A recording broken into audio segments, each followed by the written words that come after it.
much in time. I will read the Bible, I will say one or two things, and I will drop the Bible so that we can do the thanksgiving. They will share the grace. Psalm chapter 9, verse 1 and 2. Psalm chapter 9, verse 1 and 2. I'm not being right there. Yeah, just read for me. Psalm chapter 9, verse 1 and 2. Okay, the point, thank you. I will praise thee, O Lord. Okay. With my whole heart. Good. I will shew forth all thy marvelous work. Good. Verse 2. And I will be glad and rejoice in thee. I will sing praises to thy name, O thou most high. Thank you. Father, I pray upon your word in Jesus' name. 10 minutes time, I will drop the microphone. I want to give you your utmost attention. Encouraged by your attention. This evening, we are looking at what? What is the theme of this program? Worship. Huh? Cloud of worship. Worship that commands God's presence. Worship that demands God's presence. Worship that commands what? God's presence. We just read a portion of the scripture just now. I will use one or two persons as an illustration that will drop the microphone. Worship and praises are the food of God. When you pray to God, you are not helping God. You are helping yourself. But when you worship God, you are what? You are provoking God. Because God inhabits the praises of his people. God inhabits the praises of his people. Even in heaven, you know that the position that Satan was holding before he was cast down, that he was the what? The praise leader among the angels. Many of us today, we are good in prayer and it is good. But also cultivate the habit of what? Of worship. The Lord has already told us, I want to add my voice to it, that you can pray and miss. But you can never praise God and miss. Let me give an illustration, and I'll say one or two things, then we'll pray. The Bible says that the act of God, David called it, no, why should the act of God not be in Jerusalem, the city of God?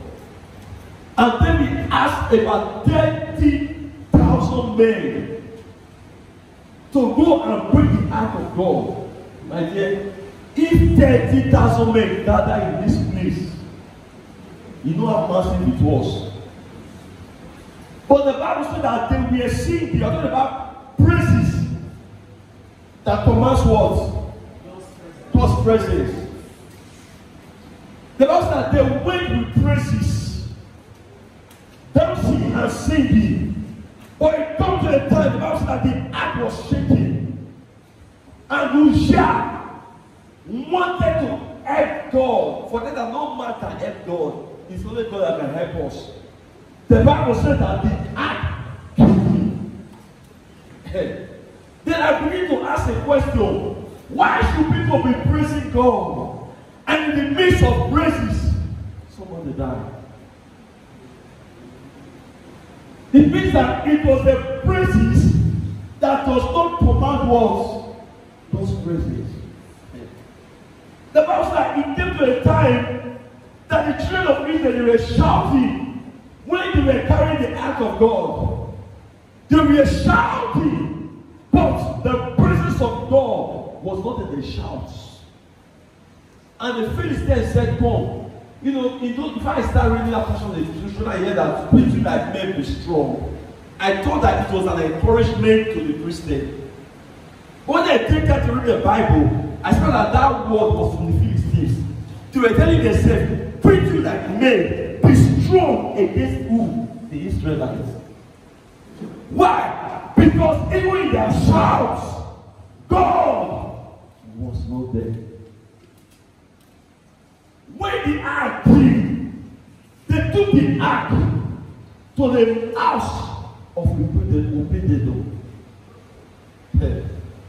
Obed-Edom was a man that has no name. But look at what happened. The master, after 3 months, Obed-Edom became a famous name. He became great. The ark that King Uzziah, who was an Israelite, places a non-Israel. That I begin to look at the Bible deeply. I discovered that the ark blessed Obadiah because Obadiah understands how to worship God in a way that will command His presence. Hallelujah. Obadiah was a true worshiper. And the master when the ark came, one of the reasons why the ark came in the midst of worship was that they put the ark in the kite. But little did you know that God wanted them to carry the ark on their shoulder. Ride on my back. Ride on my back. Jesus Christ, you are my God. I am an horse. I am tied to your wheel. I am yours. Ride on my back. They put the ark on the kite, on the horse. But God wanted the ark to be on their shoulder. Many of us say today we say we worship God with our hearts, but our hearts are far from Him. Such worship will not command His presence. So we in a church one day and we were praying and we were worshiping God, and somebody's phone rang and I brought his phone. My phone is not brought this one. Say, please come back, please come back. In the church, coming back, coming back.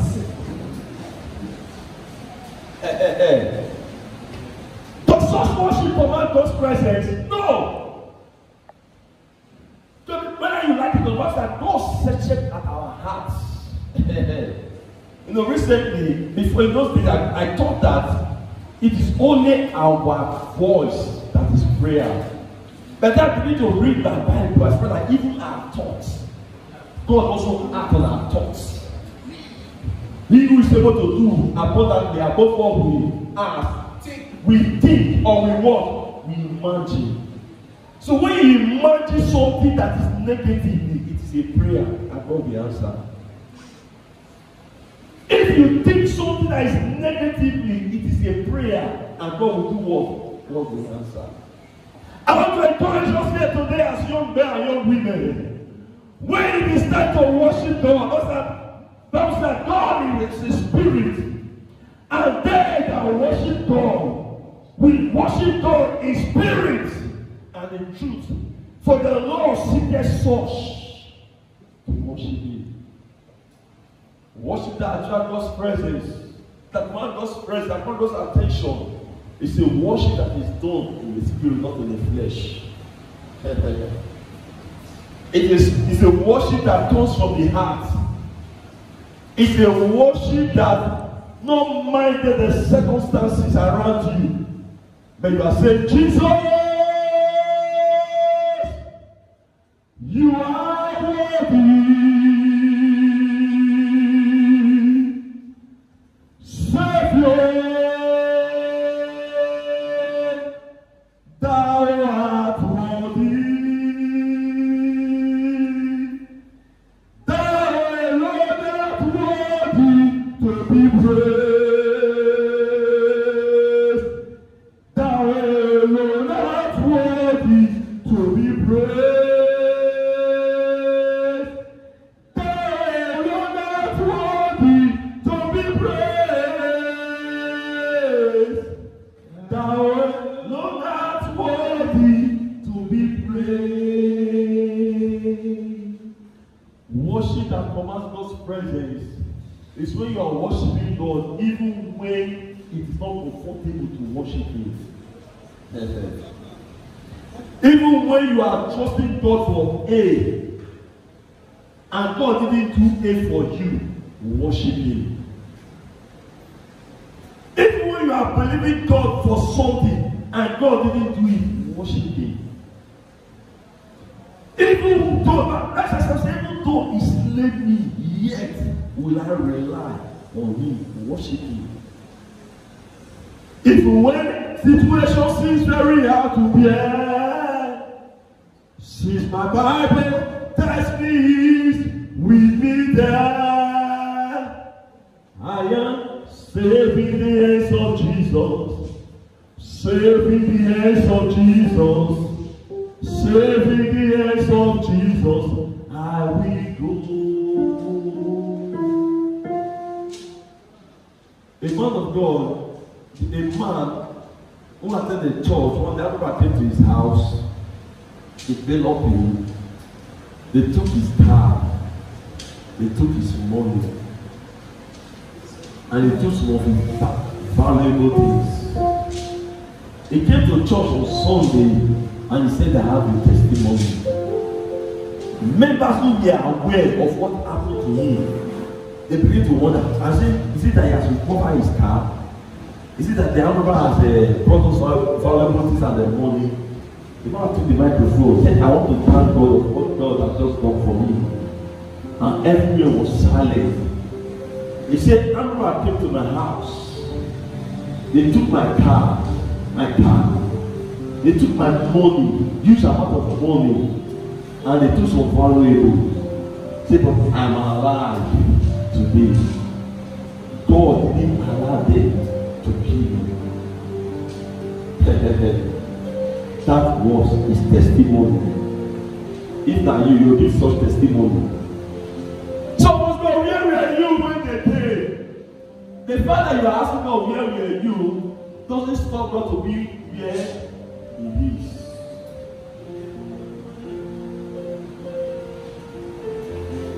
That the door is killing me, yet will I rely on Him. That is worship that commands God's blessing. All that happened to Job was so terrible. Lost children, lost properties. And the wife came to me and said, Tom, why are you still alive? I was afraid to be a widow. Why not trust God and die? Job lifted up his hands and said, I know my Redeemer will live. That is worship that attracts God's blessing.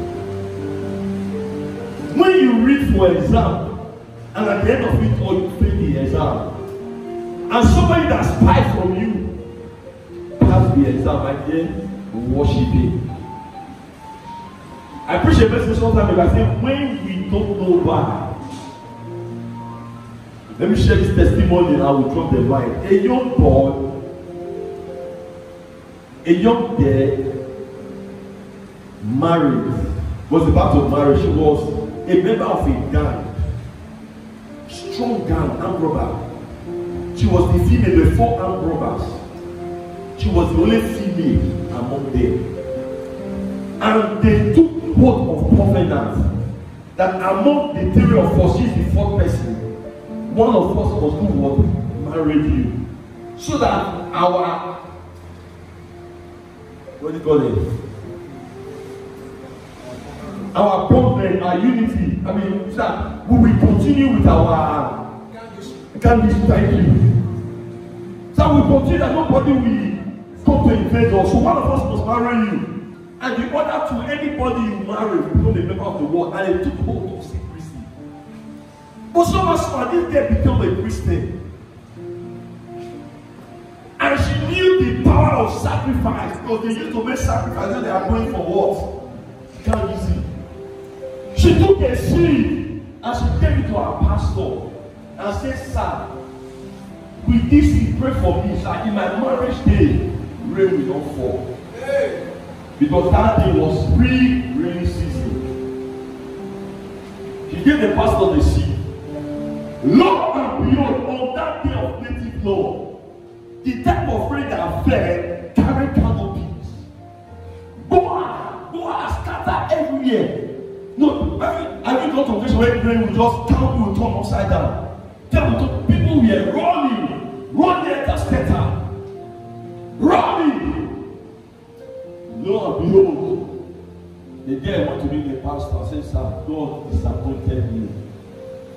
I won't come to church again.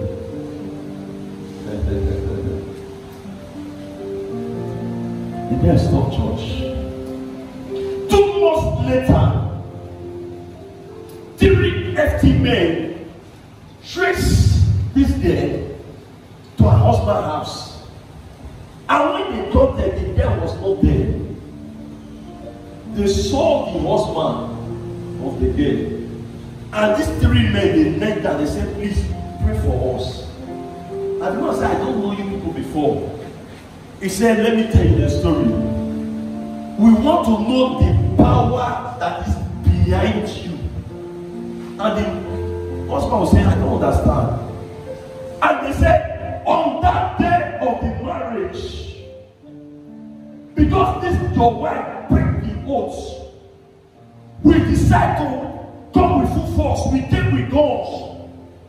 We stay on strategic places. And we say that immediately the marriage is about to start, we are going to waste everybody. Because your wife break the edge. So that before we know it, when we got there was earthquake, there was rain, there was everything. We couldn't stand it and we run away. As they saying it, the wife came and they knelt down beside the wife. And they said they want to give their life to Jesus Christ. We want to know the source. We know that we have power, but we have not seen this time. Please, we want to know how you got this power. Then the girl began to cry. I never knew that God sent the rain so that the devices of the enemy will not come to pass. If you're about to praise God and the rain fell, she stopped going to church. But she never knew that the success of the marriage was because the rain fell. Of the part that I say, Father, help me to understand why I should praise you. Give me praise to praise you. Give me praise no matter the circumstances. It doesn't matter the situation around me. Even when it's not convenient, God help me to praise you. For it is such praises that attract, that command God's blessing. In 1 minute, Father, yes, I'm going to say, Father, give me grace. Open your mouth and pray. I want to hear you pray. I want to hear you pray. I want to hear you pray. In any way you have become ungrateful because God has not done else wisely for you. Why not say, Father, I'm sorry? Say, I'm sorry. Because some of those things that God has not done for you, most times, God is trying to work it together for your good. Thank you, Father. In Jesus' name. Amen. Father, we give you praise. Lord, we give you honor, we give you adoration. Praises that command respect, that command blessing, is what we have discussed this evening. I pray, God, that you help us to understand the dynamism of praises. Let it be our culture. Let it be part of us. Even when it's not convenient for us, help us, oh God, to populate it. For it is in praising you that men will praise us. For it is in praising you that our blessing will come to us. We worship you, Lord. Be thou exalted. In Jesus' name we pray.